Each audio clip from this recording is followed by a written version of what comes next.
कहानी की शुरुआत माइक नाम के एक आदमी से होती है जो अपने साथियों के साथ ऑफिस के अंदर कई महीनों से बंद था। दरअसल अब कोई भी आदमी अपने घर से बाहर निकलता तब उसकी मौत हो जाती, इसीलिए शहर की सारी जनता ने अपने आप को घर के अंदर कैद कर लिया था। चारों तरफ ये अनजान वायरस फैल चुका होता है। माइक और उसके दोस्त लगातार अंडरग्राउंड खुदाई करने लगे थे ताकि वो टनल तक पहुंच सकें। उन लोगों ने तो टनल तैयार भी कर दिया होता है। यहाँ पर माइक अपने बॉस टाइसन से लगातार जीपीएस डिवाइस मांग रहा था ताकि वो अपनी गर्लफ्रेंड को ढूंढने जा सके, लेकिन टाइसन तो माइक को साफ साफ मना कर देता है। आखिर इन सारी चीजों की शुरुआत कैसे हुई, इस बात को पता करने के लिए हमें फ्लैशबैक में जाना पड़ेगा, जहाँ पर माइक हमेशा की तरह कंपनी में काम करने आया होता है। माइक का बॉस टाइसन तो बहुत ही ज्यादा खड़ूस था। टाइसन ने माइक को एक ऐसा डिफिकल्ट प्रोजेक्ट दिया होता है जो आज तक किसी ने कंप्लीट ही नहीं किया था, और तो और वो माइक को बहुत ही कम टाइम का डेडलाइन देता है, जिसमें कि अगर माइक ने अपना काम कंप्लीट नहीं किया तब उसे अपनी जॉब से हाथ धोना पड़ेगा। माइक लगातार आराम किए बिना अपना काम करने में लग गया था। तभी माइक को उसकी गर्लफ्रेंड जूलिया का कॉल आता है। जूलिया माइक को डिनर पर बुला रही थी, इसीलिए थोड़ा ब्रेक लेने के लिए माइक अपनी गर्लफ्रेंड के घर पर चला जाता है। यहाँ माइक को अपने पड़ोसी के घर से कुछ आवाजें आ रही थी, पर उसे इग्नोर करते हुए वो जूलिया के पास चला गया था। जूलिया और माइक एक साथ बहुत ही अच्छा टाइम स्पेंड करते हैं, लेकिन अब जूलिया माइक से ये कहने लगी थी कि वो जल्द से जल्द शादी करके बच्चे पैदा करना चाहती है, पर माइक तो अभी इन सारी चीजों के लिए रेडी ही नहीं था, इसीलिए वो जूलिया की इस बात को टाल देता है। अब हमें यहाँ पर एक न्यूज दिखाई जाती है जिसमें कि एक लड़का पिछले 1 महीने से अपने घर से बाहर ही नहीं निकला था, पर जब उसकी इस हालत को देखकर लड़के को बाहर निकाला गया तब उसने खुद की जान ही ले ली थी। किसी को भी इन सारी चीजों के बारे में समझ ही नहीं आता। ये सारी न्यूज माइक अपने कंपनी में भी देख रहा होता है। तभी माइक को एक खबर पता चलती है कि उसके कंपनी में काम करने वाला एक आदमी पिछले 15 दिनों से नहाया नहीं है। माइक को तो ये सारी बातें बहुत ही ज्यादा कॉमन लग रही थी। इसके बाद जब माइक अपना काम खत्म होने के बाद घर पर जाता है तभी माइक को अपने पड़ोसी के घर में से काफी ज्यादा बदबू आ रही थी, और जब वो अपने पड़ोसी के घर में देखने चला गया था तभी अचानक उसका पड़ोसी माइक को पकड़ लेता है। उसे लग रहा था कि उसके घर में कोई चोरी करने आया है,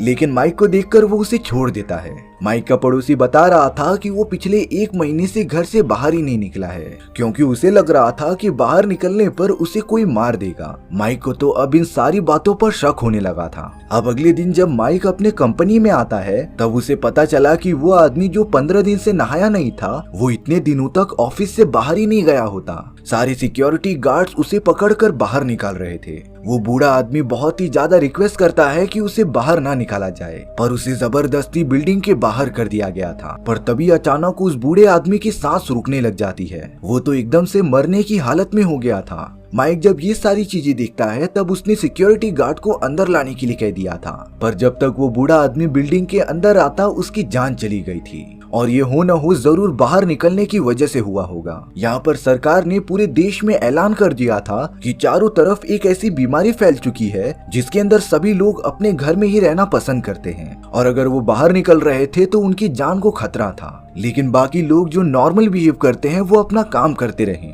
इन सारी चीजों से ज्यादा डरने की जरूरत नहीं। माइक भी जब अपने काम के लिए निकलता है तब रोड पर एक भी आदमी नहीं दिखाई दे रहे थे, ना ही ट्रेन में और ना ही बसेस में। चारों तरफ एकदम से सन्नाटा हो गया था। अब यहाँ माइक अपनी गर्लफ्रेंड जूलिया को कॉल लगा रहा था, पर उसका फोन तो जूलिया की फ्रेंड उठा लेती है, जो उससे कह रही थी कि जूलिया बात नहीं करेगी क्योंकि वो उससे नाराज है। दरअसल जूलिया चाहती थी कि माइक उससे जल्द से जल्द शादी करके बच्चे पैदा करे, इसी वजह से जूलिया अपना फोन रख देती है। माइक तो अब एकदम फ्रस्ट्रेशन में कंपनी से बाहर निकलकर जूलिया के पास जाने लगा था, पर वो जैसे ही अपना कदम बाहर रखता है उसे अचानक कुछ दिखाई नहीं दे रहा था। उसकी बॉडी एकदम से वीक पड़ने लग जाती है, इसीलिए माइक जल्द से जल्द वापस बिल्डिंग के अंदर आ जाता है। यानी कि अब माइक को भी वो बीमारी हो चुकी थी जो बाकी सभी को हुई थी। और अब सीन आ जाता है प्रेजेंट टाइम पर। पूरे देश के लोग अपने अपने घर में कैद हो चुके थे। यहाँ माइक तो कैसे भी करके अपनी गर्लफ्रेंड को बचाना चाहता था, इसीलिए माइक अपने बॉस टाइसन के साथ ये डील करता है कि वो जीपीएस डिवाइस दे दे और बदले में वो उसे बहुत सारा खाना दे देगा। टाइसन इस बात से मान गया था, इसीलिए अब वो भी माइक के साथ निकल पड़ता है जूलिया को ढूंढने के लिए। वो दोनों बनाए गए टनल के माध्यम से आगे बढ़ना स्टार्ट कर देते हैं। रास्ते में तो उन्हें और भी बहुत सारे लोग मिलते हैं जो बाहर निकलने की कोशिश कर रहे थे। तभी अचानक एक आदमी टाइसन का बैग लेकर भागने लग जाता है। उस बैग में खाने पीने के सामान के साथ साथ जीपीएस डिवाइस भी मौजूद था, इसीलिए टाइसन और माइक लगातार उस आदमी का पीछा करने लग गए थे और अब उन दोनों को कुछ बदमाश लोग पकड़ लेते हैं जो माइक और टाइसन का सामान छीनना चाहते थे। उन गुंडों के पास तो गन भी होती है जिससे कि वो उन्हें डरा रहे थे, लेकिन अब माइक और टाइसन को कैसे भी करके उनके चंगुल से आजाद होना था। तभी अचानक वहाँ की सारी लाइट्स बंद हो जाती हैं। इसी मौके का फायदा उठाकर माइक और टाइसन जल्द से जल्द अपना सामान लेकर वहाँ से निकल गए थे। टाइसन ने तो उन गुंडों से गन भी ले ली होती है और अब वो दोनों जल्द से जल्द टनल के माध्यम से शहर में पहुंच जाते हैं। माइक टाइसन से पूछ रहा था कि उसे जीपीएस डिवाइस की क्यों जरूरत है, लेकिन टाइसन माइक को जवाब नहीं देता। वो दोनों काफी ज्यादा चलते चलते माइक के अपार्टमेंट तक पहुंच गए थे जहां पर उसकी गर्लफ्रेंड रहा करती थी, लेकिन टनल से बाहर निकलने का रास्ता पूरी तरीके से जाम हो गया था। इसीलिए टाइसन वहां पर एक सिलेंडर लगा देता है जिसके ऊपर फायर करने के बाद वो पूरी जगह ब्लास्ट हो चुकी थी और अब बाहर निकलने का एक बड़ा रास्ता भी बन जाता है। टाइसन और माइक जल्द से जल्द बाहर निकल के अपार्टमेंट के अंदर पहुंच गए थे जहां पर जूलिया और माइक रहा करते थे। वहां के तो सारे लोग कई सालों से अपने घर से बाहर ही नहीं निकले होते हैं। जब माइक अपने रूम के पास पहुंचकर दरवाजा खोल रहा था तब उसे अपना दरवाजा थोड़ा सा टूटा हुआ दिखाई देता है। इसका मतलब ये था कि उसके घर में कोई और रह रहा है। माइक तुरंत दरवाजे को ठोक ठोक कर खोलने लगा था। अंदर तो एक अनजान सा आदमी मौजूद होता है, इसीलिए माइक ने तुरंत ही उसके ऊपर गन तान दी थी। बाद में ये पता चला कि वो आदमी अपनी वाइफ और अपनी छोटी बेटी के साथ यहाँ पर रह रहा था। हालांकि उस आदमी और उस औरत को माइक की बातें समझ में नहीं आती, पर उनकी बेटी माइक से बात कर ले रही थी। माइक उनसे अपनी गर्लफ्रेंड जूलिया के बारे में पूछ रहा था, लेकिन वो माइक को बताते हैं कि जब वो सब यहाँ पर आए थे तब ये अपार्टमेंट एकदम से खाली था, यहाँ पर तो कोई मौजूद ही नहीं होता, इसीलिए वो तीनों इस जगह पर रहना स्टार्ट कर देते हैं। हालांकि माइक को पता चल गया था कि जूलिया यहाँ से कहीं और जा चुकी है, इसीलिए वो दोनों घर की थोड़ी छानबीन करने लगे थे। टाइसन यहाँ पर कुछ पौधों के बीज जमा करता रहता है क्योंकि उसे पता था कि ये कभी न कभी काम आएंगे जरूर। यहाँ माइक को एक रिपोर्ट मिलती है जिसमें साफ साफ लिखा था कि जूलिया प्रेग्नेंट है और उसे अपने ऑपरेशन के लिए एक डॉक्टर के पास जाना था। पेपर पे उस डॉक्टर का एड्रेस भी लिखा होता है, जिससे कि माइक समझ गया था कि हो न हो जूलिया यहीं पर गई होगी। इसीलिए टाइसन और माइक तुरंत उस एड्रेस पर जाने के लिए निकल पड़े थे। अब टाइसन माइक को कह रहा था कि उसका काम सिर्फ उसे अपने घर तक पहुंचाना था और अब वो माइक की मदद करने के लिए आगे नहीं जाएगा। माइक अब बहुत ही ज्यादा गुस्से में कहता है कि अब कैसे भी करके उसे जूलिया और अपने बेटे को ढूंढना है, जिसके लिए उसे जीपीएस सिस्टम की जरूरत पड़ेगी। इन्हीं सारी बातों के बीच माइक और टाइसन के बीच एक घमासान लड़ाई चालू हो जाती है, जिसमें कि टाइसन का इकलौता टॉर्च भी टूट चुका था। माहौल शांत होने के बाद टाइसन माइक को ये बता रहा था कि वो अपने फादर को ढूंढना चाहता है। दरअसल टाइसन के फादर को शुगर की बीमारी थी, इसीलिए वो हॉस्पिटल में एडमिट थे, इसीलिए अब वो उन्हें कैसे भी करके ढूंढना चाहता है। टाइसन के अपने फादर से मिलने के बाद वो माइक को जीपीएस सिस्टम लौटा देगा। माइक भी इस बात से राजी हो जाता है, इसीलिए वो दोनों लगातार हॉस्पिटल की तरफ निकल पड़े थे जहां पर टाइसन के फादर एडमिट हैं। वो दोनों टनल के रास्ते से काफी टाइम तक चलने के बाद एक म्यूजियम में रुक जाते हैं। जब उन्होंने थोड़ी गर्मी के लिए आग लगाई तभी उनके पीछे से किसी के चिल्लाने की आवाज आती है। टाइसन और माइक एकदम से सतर्क हो गए थे। जब उन्होंने अपने पीछे मुड़कर देखा तब वहां और कोई नहीं बल्कि एक बहुत ही भयानक भालू था। दरअसल ये भालू पास ही वाले जू से बाहर निकलकर भाग गया होता है। उस बड़े से भालू ने तो टाइसन के ऊपर देखते ही देखते हमला कर दिया था, पर वो जैसे ही टाइसन पर हमला करने वाला था, माइक एक नुकीले रॉड की मदद से भालू के सर में वार कर देता है, जिससे कि वो भालू मारा जा चुका था। अब माइक और टाइसन उस मरे हुए भालू को पकाकर खाने भी लग जाते हैं। कई महीनों बाद उन्होंने इतना डिलीशियस खाना खाया था। टाइसन माइक से पूछ रहा था कि तुमने मुझे क्यों बचाया? अगर वो भालू मुझे मार देता तब तुम्हारे पास जीपीएस डिवाइस मौजूद होता, जिससे कि तुम बड़ी आसानी से अपनी गर्लफ्रेंड के पास पहुंच सकते थे।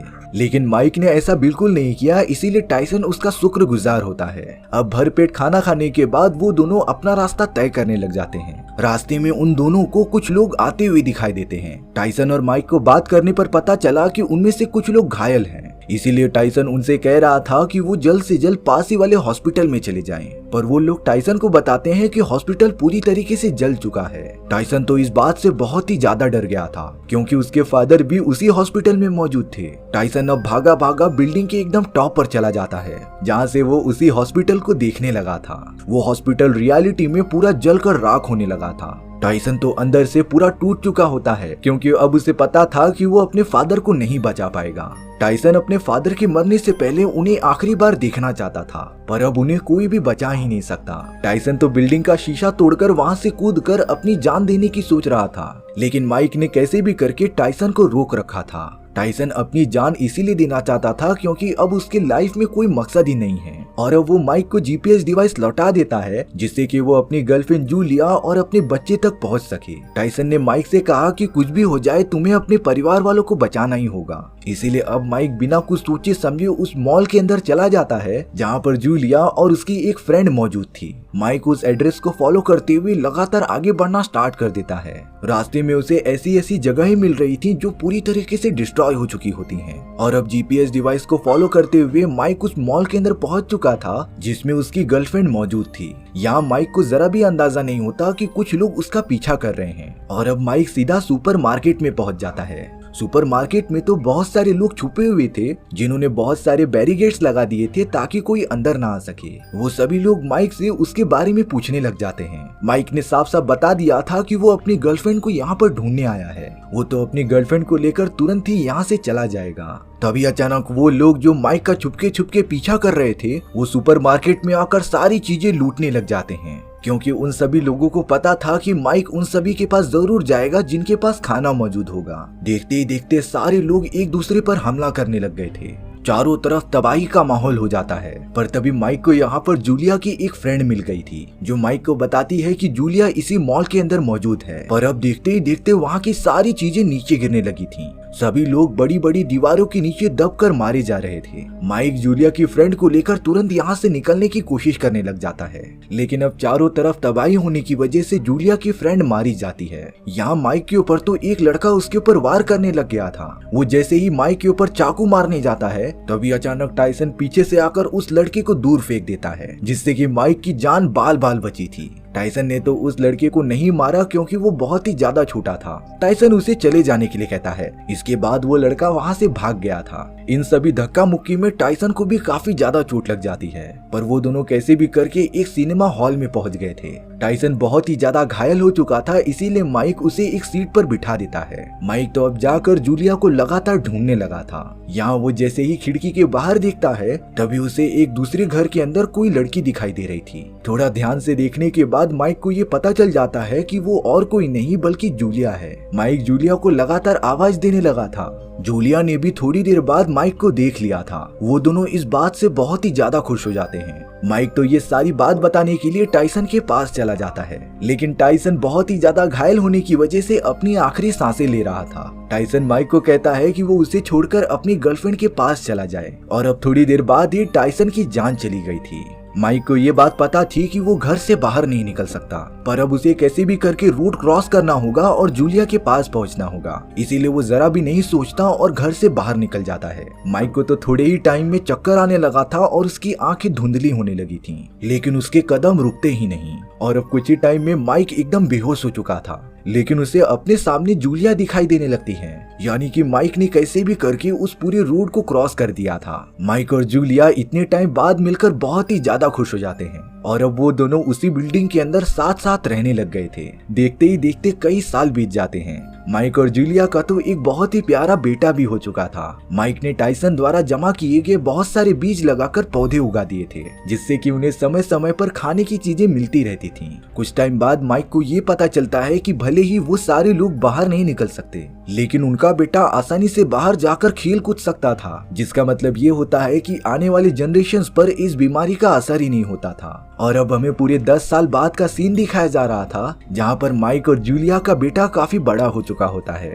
वो तो अपने बेटे को बाहर भेज रहे थे, जो और भी बच्चों के साथ खाने की तलाश में जा रहा होता है। ये सारे नए जनरेशंस के बच्चे थे जिनके ऊपर बीमारी का असर ही नहीं होता। वो सारे बिना किसी डर के बाहर घूम सकते थे, और इसी तरीके से माइक और जूलिया अपनी हैप्पीली जिंदगी गुजारने लगते हैं। हमारी कहानी भी यहीं पर खत्म हो चुकी थी। सो व्यूअर्स, आपको ये स्टोरी कैसी लगी कमेंट सेक्शन में बताना भूलना मत। और अगर आपको मेरा एक्सप्लेनेशन 1% भी अच्छा लगा होगा ना, तो वीडियो को लाइक एंड चैनल को सब्सक्राइब जरूर कर देना।